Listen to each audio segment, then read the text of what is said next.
The majority of the top players in the NHL make their way into the league through the draft, but occasionally you do have undrafted free agents that eventually become hidden gems and become very good NHL players. And over the past couple of weeks on the channel, I have seen a lot of comments from you guys requesting me to do a video on undrafted players, so that is exactly what we're going to do. In today's video, we're going to be counting down the 15 best undrafted NHL players since 2000. Now, I was also going to do honorable mentions, but there would have been way too many players to name, so just know that if there's a player that isn't in the video that you think should be, I most likely did give them some consideration. And one more thing before we get started, Martin St. Louis and Dan Boyle, who are some of the best undrafted players of all time, just missed the cutoff video as they began their NHL careers in the late 90s. And as always, if you guys have been enjoying the content and you are not already subscribed, make sure to click that subscribe button. We're on the road to 20k right now, and click the bell to turn on notifications so that you never miss a video. Starting the video off at number 15, we have Teddy Percel, who was originally signed as an undrafted free agent by the Los Angeles Kings, but didn't really make a name for himself at the NHL level until his time with the Tampa Bay Lightning. For a couple of years with Tampa, Teddy Percel was fantastic. He had a 51-point season in the 10-11 year, and he followed that up with a career-high 65 points.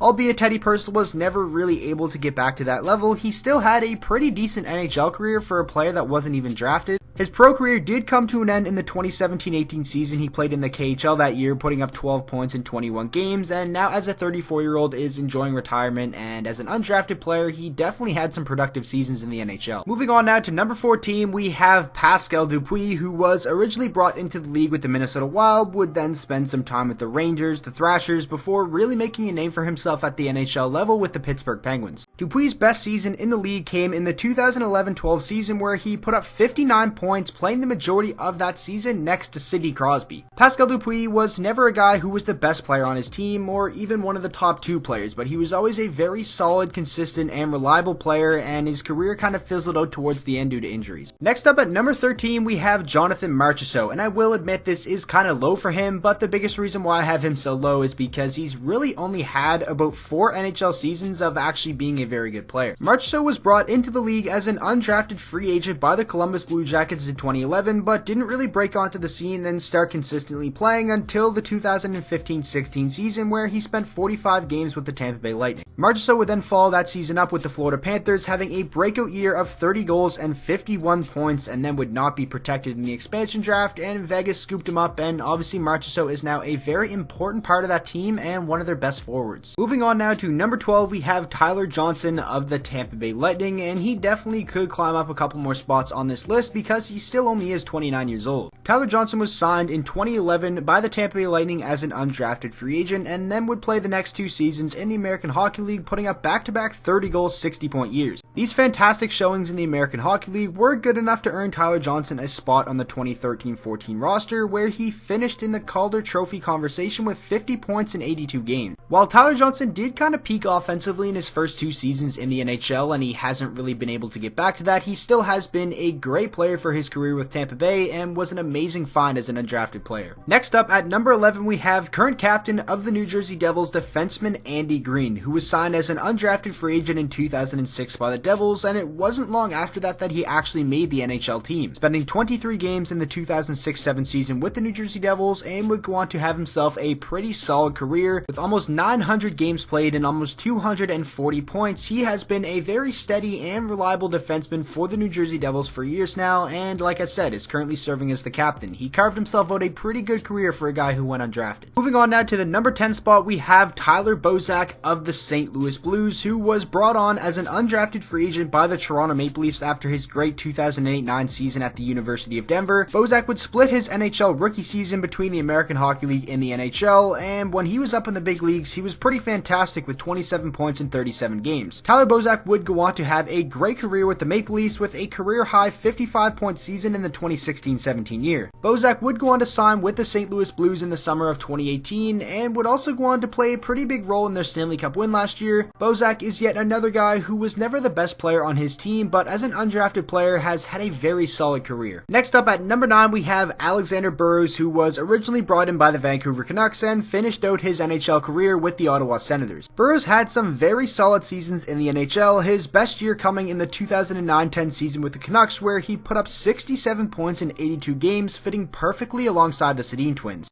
And in the Canucks' run to the Stanley Cup final that year, he would have 17 points in 25 playoff games and was just very solid for them over the course of his career. Like I mentioned earlier, Burrows would finish out his career spending 2 years with the Ottawa Senators and is now an assistant coach in the American Hockey League for the Laval Rocket. Moving on now to number 8, we have goaltender Niklas Backstrom, who made a name for himself at the NHL level with the Minnesota Wild and eventually finished out his career with the Calgary Flames. Nick Backstrom was brought in by the Wild in the 2006-07 season and had a great rookie season with a record of 23-8-6 and won the Jennings Trophy in his rookie year. Backstrom would go on to have a really solid career with the Minnesota Wild, albeit it wasn't the longest career out there. It was still very good for an undrafted player, and he currently still holds the all-time wins record for the Minnesota Wild with 194 total wins. Moving on now to number 7, we have Matt Zuccarello currently playing for the Minnesota Wild. Zuccarello went undrafted before signing as an undrafted free agent with the New York Rangers in 2010. Zuccarello would go on to have a fantastic career with the Rangers, posting a career-high 61 points in the 2015-16 season and would hit the 50-point mark 3 other times with the Rangers. Zuccarello was obviously traded to the Dallas Stars at the 2018 deadline because the Rangers were kind of heading in a rebuilding direction, but then Zuccarello would get injured and only played 2 regular season games with the Stars that year, before signing with the Minnesota Wild as a free agent this past summer and now has 7 points through the first 16 games of the season for them.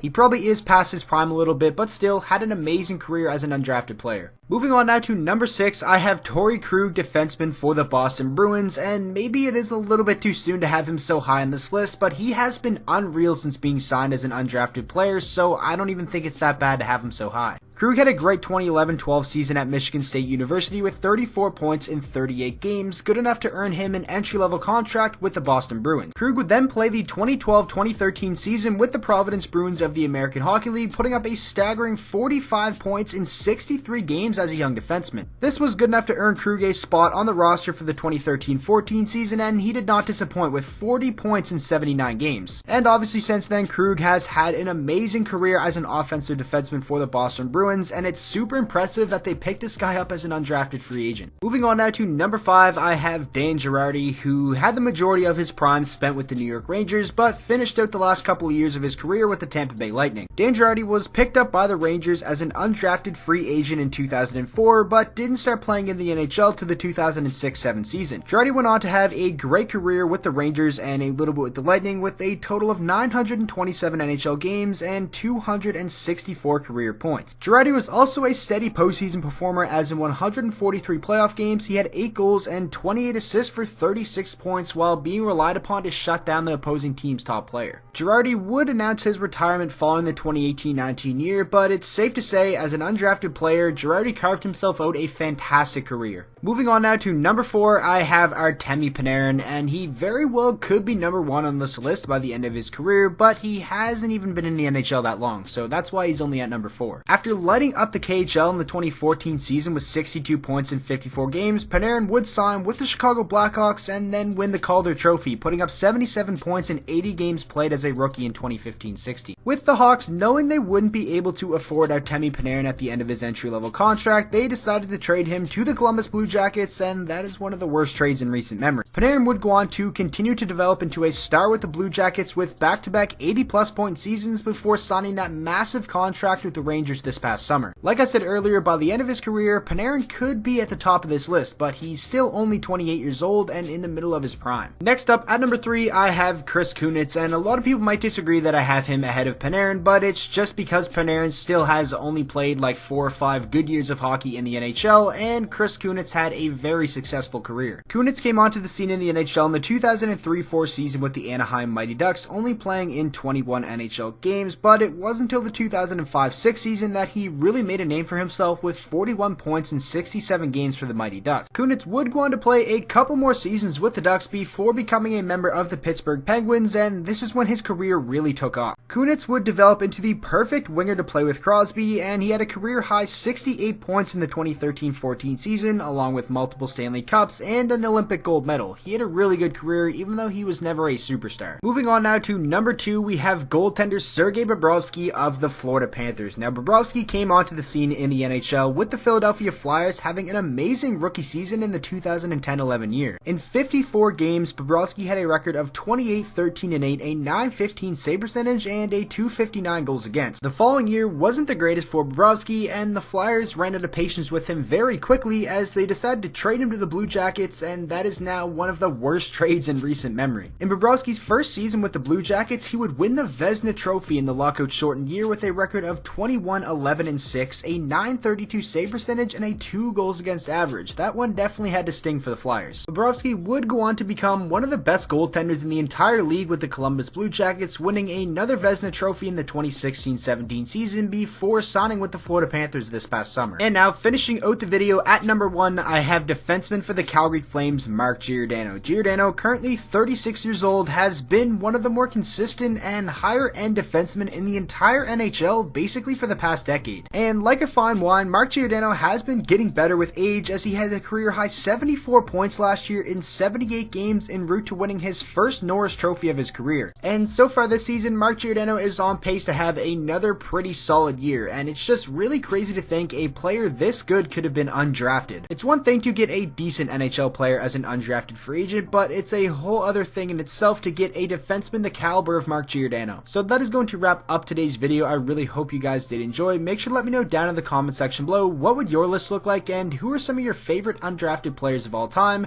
And with all that being said, thank you guys so much for watching today's video. If you did enjoy, please make sure to drop a like on it and subscribe to the channel for daily NHL content, and I will see you guys all in the next video.